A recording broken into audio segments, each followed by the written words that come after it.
Hello viewers, hope you all are fine. In this video, you are going to learn how to protect documents with password in MS Word. So to add password in the document, go in File tab and then click the Save As. And here you will write the name of the file and then go in this Tools drop down list, select General Options.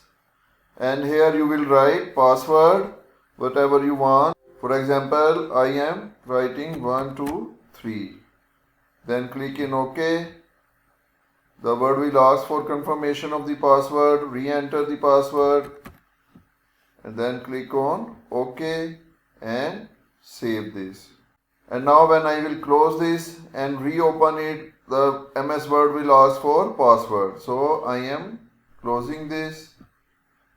So I am reopening it and here you can see it is asking for password.